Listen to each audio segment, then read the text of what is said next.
할렐루야. 12월 2일 월요일 새벽 기도를 시작하겠습니다. 사도신경으로 우리의 신앙을 고백합니다. 나는 전능하신 아버지 하나님 천지의 창조주를 믿습니다. 나는 그의 유일하신 아들 우리 주 예수 그리스도를 믿습니다.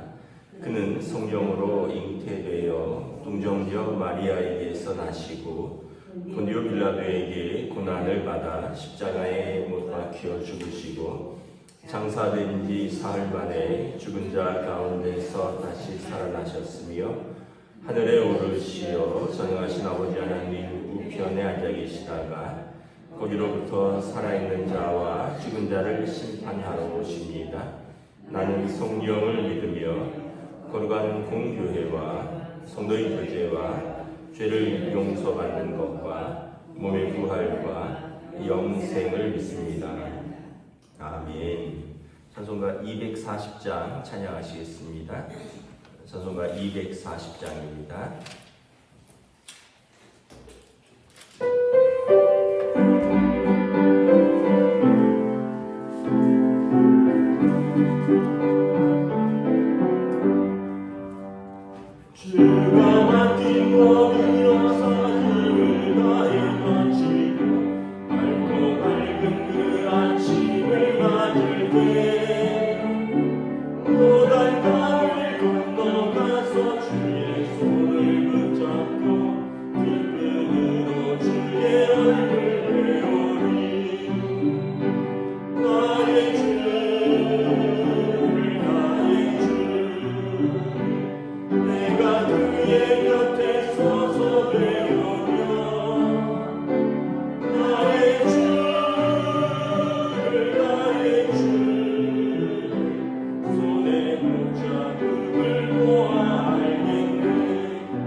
오늘 우리 주신 하나님 말씀은 신약성경 요한계시록 7장 1절부터 17절까지 말씀입니다.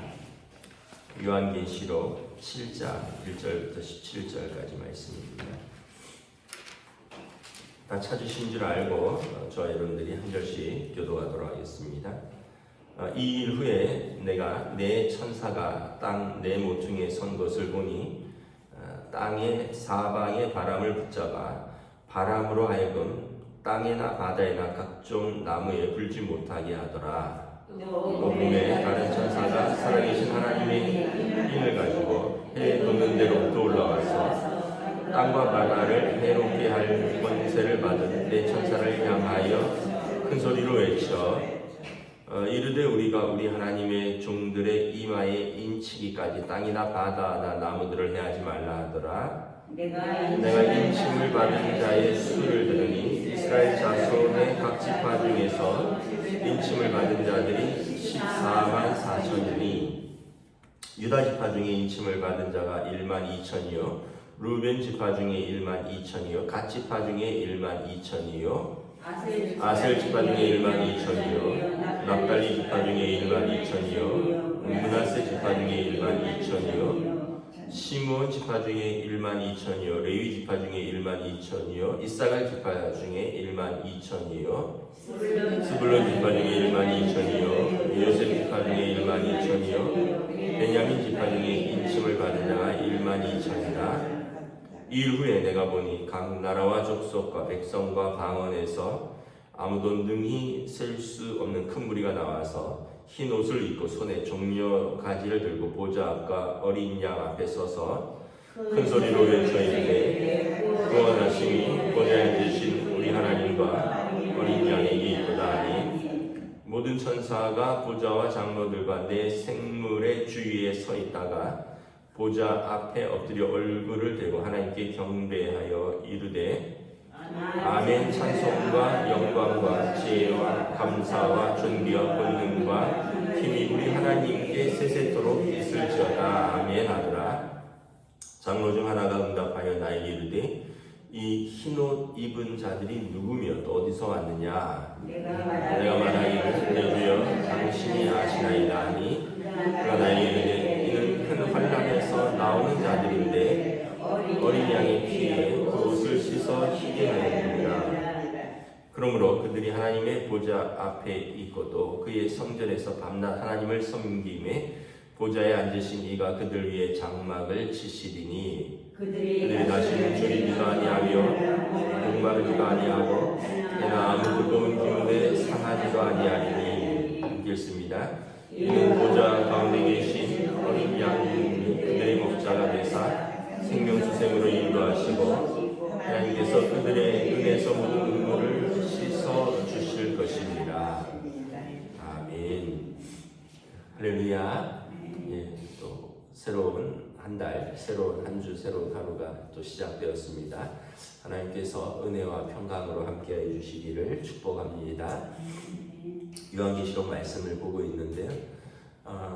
7 인을 떼는 재앙이 있다고 했죠. 그 마지막 그 때의 어떤 성도의 환란과 또 세상에 대한 심판을 예고하는 것입니다. 그리고 또 7 인을 이렇게 6째 인을까지 떼고 7째 인을 떼면 이제 7 나팔 재앙이 이렇게 연결되고요. 7 나팔 재앙이 이제 6째 나팔까지 불고 7번째 나팔을 불 때 7 대접의 재앙이 쏟아집니다.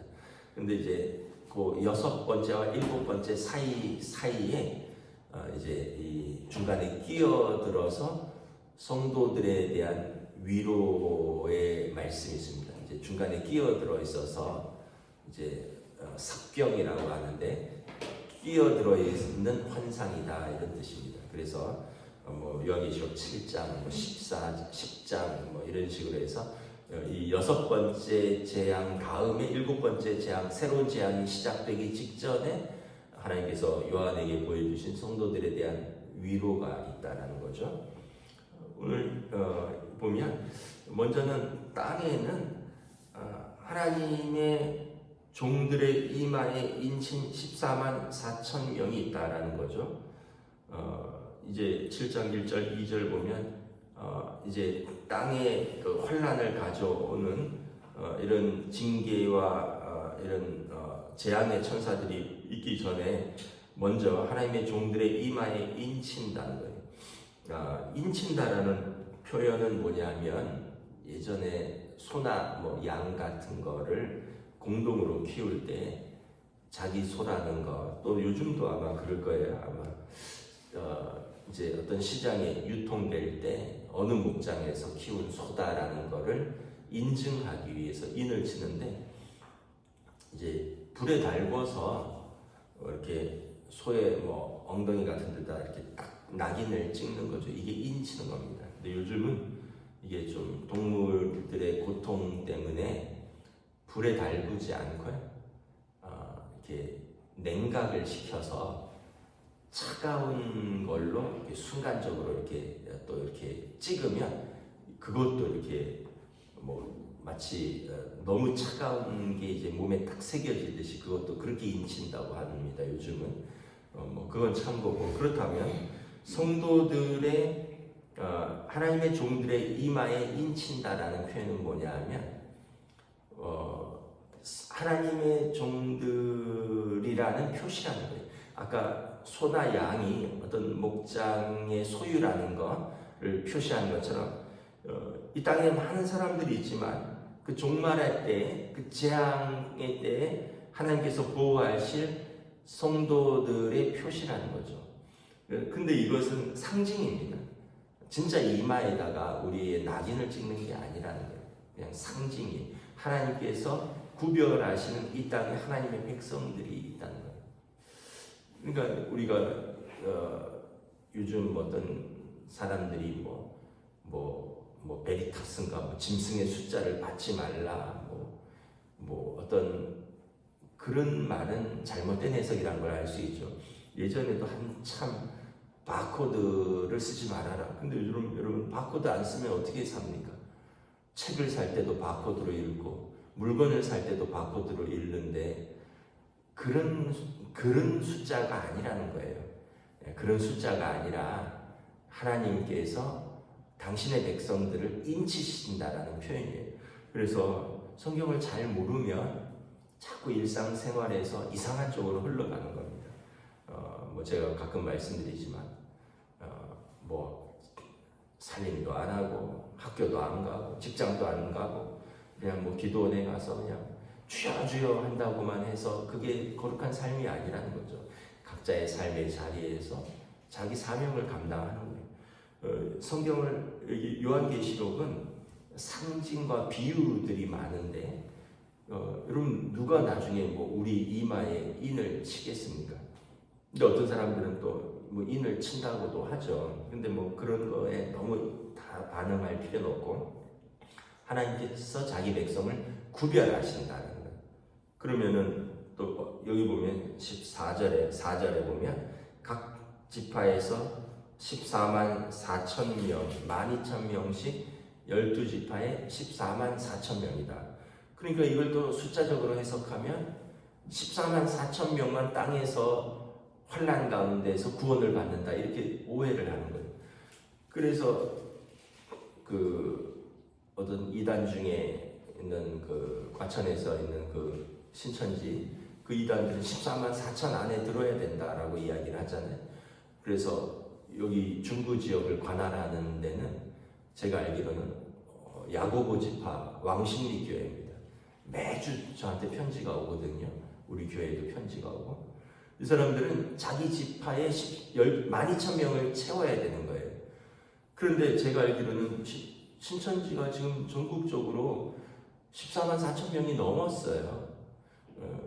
그러면 끝나야 되잖아요. 뭐 이제 7년 대환란이 오고 뭐 천년 왕국이 오고 휴거가 일어나야 되잖아요. 안 일어나잖아요. 그 얘기는 뭐냐면 14만 4천 명이라는 수는 상징이라는 거죠. 이스라엘에서는 12이라는 숫자가 굉장히 중요합니다. 하나님께서 12지파를 부르셨습니다. 예수님께서 12제자를 세우셨어요. 그리고 이제 이 유대 민족은 강조할 때는 그 어떤 것을 이렇게 곱하고 이래요. 이 전도서에 보면 헛되고 헛되며 헛되고 헛되도다. 헛된 걸 강조하기 위해서 헛되다라는 것을 계속 반복하는 것처럼 이 구약의 12지파, 신약의 12제자 뭐 이런 것처럼 12이라는 숫자를 곱하면 144가 되죠. 그러면 14만 4천 명이 되려면 1000을 또 곱해야 돼요. 이 1000은 어떤 의미냐면 숫자 중에서 10은 완전 숫자입니다. 12는 중요한 숫자고요. 10은 완전 숫자예요. 그러니까 중요한 숫자 12를 2번 곱한 게 144고 완전 숫자 10을 3번 곱한 게 1000이에요. 그래서 중요한 숫자를 곱하고 완전 숫자를 막 세제곱한 거를 곱하면 14만 4천이 되는 거예요. 그 얘기는 뭐냐면 하나님께서 택하신 중요한 사람들의 숫자가 있다. 이걸 이야기를 하는 거지. 뭐 꼭 그런 게 아니에요. 유대인들만 해도 지금 팔레스틴에 1000만 명이 살아요. 그리고 전 세계 유대인들이 2천만 명이 살아요. 그 사람들 중에도 5%가 여러분 기독교인들입니다. 여러분 2천만 명 중에 5%면은 얼마나 될까요? 100만 명이잖아요. 그러면 100만 명이 벌써 그 유대인들 하나님이 부르신 선민 중에서도 그 중에서도 예수 그리스도를 영접한 사람이 100만 명이 되는데 그 중에서 14만 4천 명만 죽이겠어요? 그럼 이방인들 우리는 다 버림받는 거예요. 그러니까 다 생각을 잘못한 거라는 거죠. 14만 4천 명은 아까 말했듯이 중요한 숫자인 12를 곱한 것이고 완전수 10을 세제곱한 것이고 그 숫자들을 곱한 숫자다. 그래서 계산하기 좋게 12지파에 12,000명씩 해서 14만 4천 명이 마지막 환란 때 하나님의 인침을 받아서 하나님께서 구별하시고 구원하실 숫자다라는 상징이라는 거예요. 그래서 여러분 이마에 뭘 안 받아도 우리가 14만 4천 명 중에 한 명인 줄 믿습니다. 왜냐하면 영접하는 자, 그 이름을 믿는 자에게 하나님의 자녀가 되는 권세를 주셨다 그랬잖아요. 예수 믿는 것이 하나님의 인침을 받는 것입니다. 그리고 이제 9절부터 보면 천상에서 일어나는 성도들의 찬양에 대해서 이야기를 합니다. 땅에는 이렇게 하나님께서 구별하신 14만 4천 명이 있다면 천상에서는 보면 흰옷 입은 무리들이 있다는 거예요. 9절에 보면 이루에 각 나라와 족속과 방언과 백성과 방언에서 아무도 능히 쓸 수 없는 큰 무리가 나와 흰옷을 입고 손에 종려나무를 들고 보좌 앞과 어린 양 앞에 서서 찬양합니다. 구원하심이 보좌에 앉으신 우리 하나님과 어린 양께 있도다. 그러면서 12절에 모든 찬송, 모든 영광, 모든 감사, 모든 존귀 하나님께 세세토록 있을지어다. 우리가 부르는 찬양이 천상에서도 그대로 울려 퍼지고 있다는 거예요. 하나님의 보좌와 그 앞에 서 있는 어린 양 앞에서 흰옷 입은 무리들이 하나님의 권능과 존귀를 찬송한다는 거예요. 그러니까 13절에 그 24장로 중에 한 사람이 묻는 거예요. 이 흰옷 입은 자들이 누구며 어디서 왔느냐? 그러니까 요한이 말합니다. 내 주여 당신이 아시나이다. 사실 요한도 나중에 올라가면 그 24장로 중에 한 사람이 될 것입니다. 그러나 먼저 있는 그 장로들에게 말합니다. 큰 환난에서 나오는 자입니다. 그러니까 그 장로 중에 한 사람이 요한에게 묻고 요한이 당신이 아십니다 했더니 그 요한에게 그가 답변합니다. 큰 환난에서 나오는 자들입니다. 갈릴리 바닷가에 부활하신 예수님이 찾아오셨어요. 그리고 베드로와 요한과 여러 제자들과 생선을 같이 드시면서 주님이 그들과 이제 대화를 하시잖아요. 베드로에게 주님이 물으시잖아요. 내가 나를 사랑하느냐? 그랬더니 베드로가 뭐라? 주님, 당신이 아십니다. 그때 요한이 그 옆에 있었거든요. 마치 천상에서의 대화가 주님, 부활하신 주님과 제자들의 대화처럼 서로가 서로를 알고 서로가 서로를 확인하는 내용이에요. 이 흰옷 입은 하나님의 보좌와 그 어린 양의 보좌 앞에서 하나님을 높이며 찬송하는 이 흰옷 입은 인물들은 어디서 왔으면 누구냐? 그랬더니 당신이 아십니다. 세상에서 큰 환난을 통과하여 나온 자들인데 어린 양의 피에 그 옷을 씻어 희게 된 자들입니다. 그러므로 하나님의 보좌 앞에 있고 또 성전에서 밤낮 하나님을 섬기며 보좌에 앉으시니까 그들 위에 장막을 치십니다.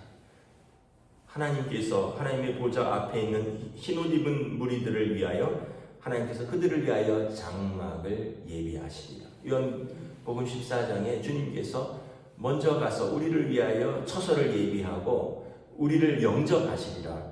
그래서 성도들이 갔더니 그 어린 양의 보혈의 피를 그 옷을 빨아 흰 옷을 입고 주님 앞에 섰더니 주님께서 친히 그들을 위하여 장막을 치신다라는 거예요.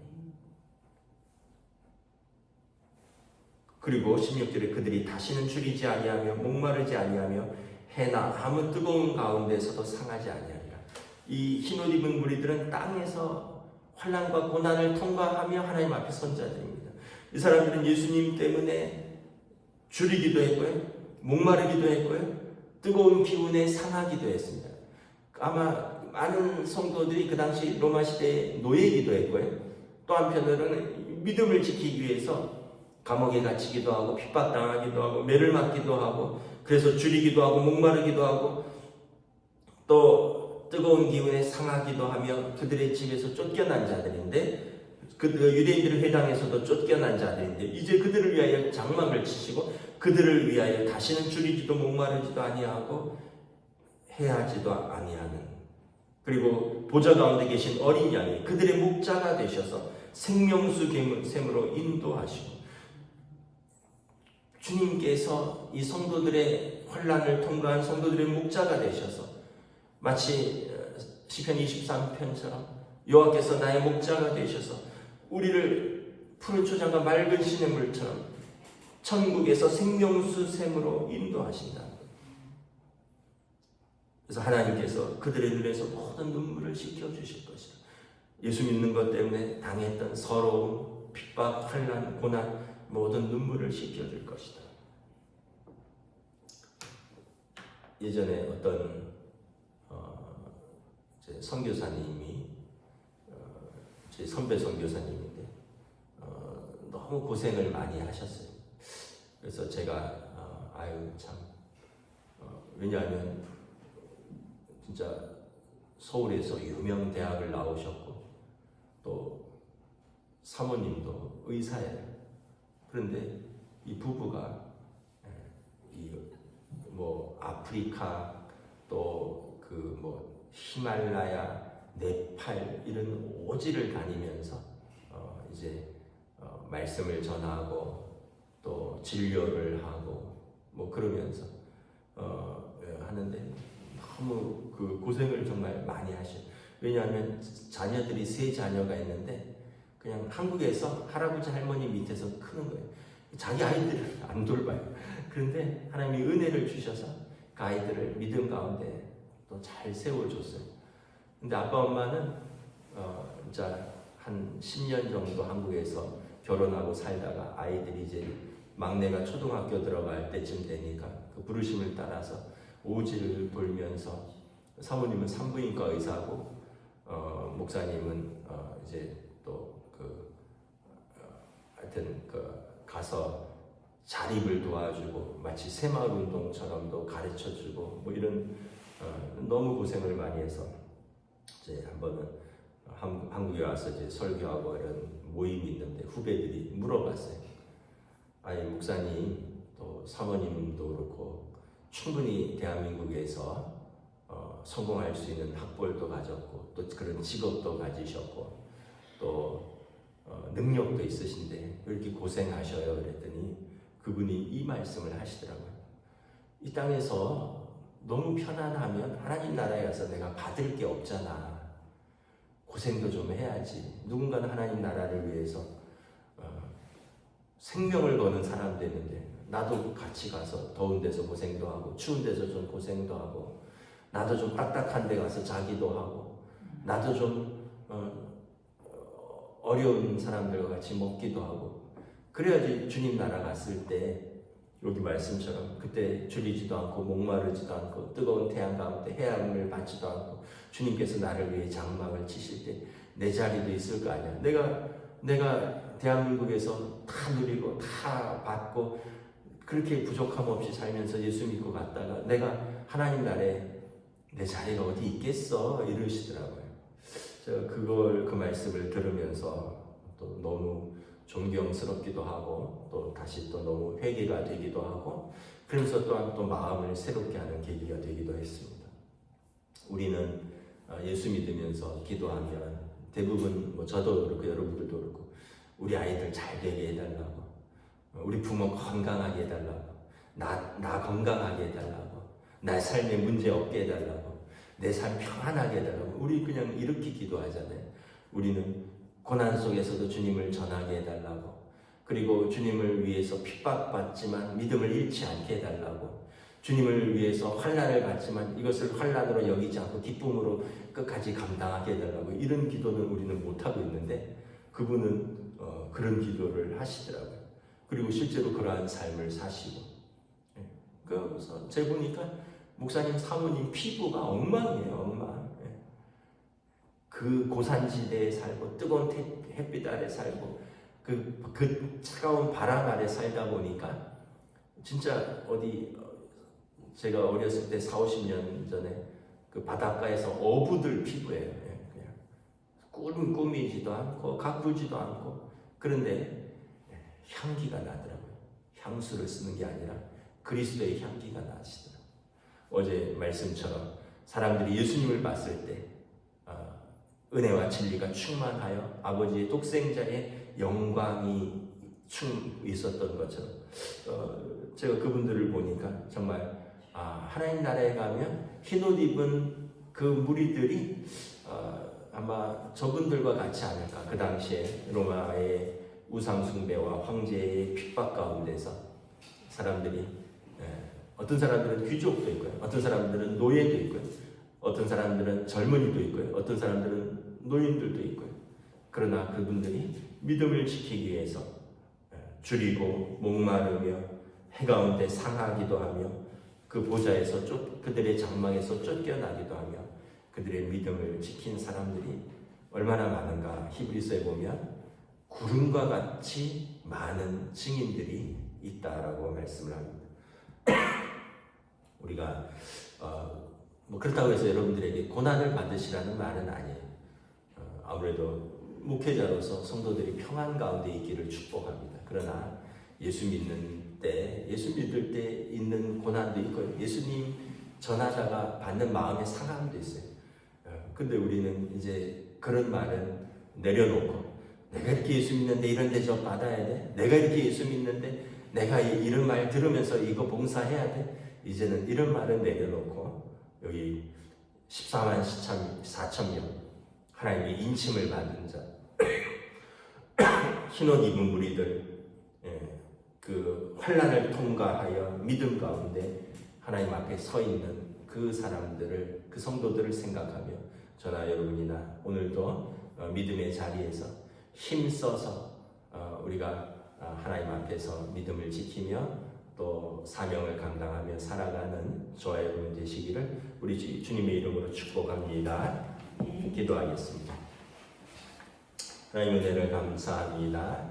오늘 말씀처럼 큰 재앙도 있을 것이고 큰 환난도 있을 것이고 무엇보다 마지막에 심판이 있을 것입니다. 그 심판 때에 하나님의 인침을 받은 구원받은 백성이 이 땅에 분명히 있다라고 말씀하고 있습니다. 또한 이미 하나님 나라에는 그 환난을 통과하고 시련을 통과하여 어린 양의 보혈로 옷을 빤 흰옷을 입은 무리들이 하나님과 그 어린 양의 보좌 앞에서 찬송하며 하나님께서 그들을 위하여 장막을 치시고 하나님께서 친히 아버지가 되셔서 그들의 눈물을 닦아주시는 영원한 하나님 나라가 있다라고 오늘 성도들을 위로하고 있습니다.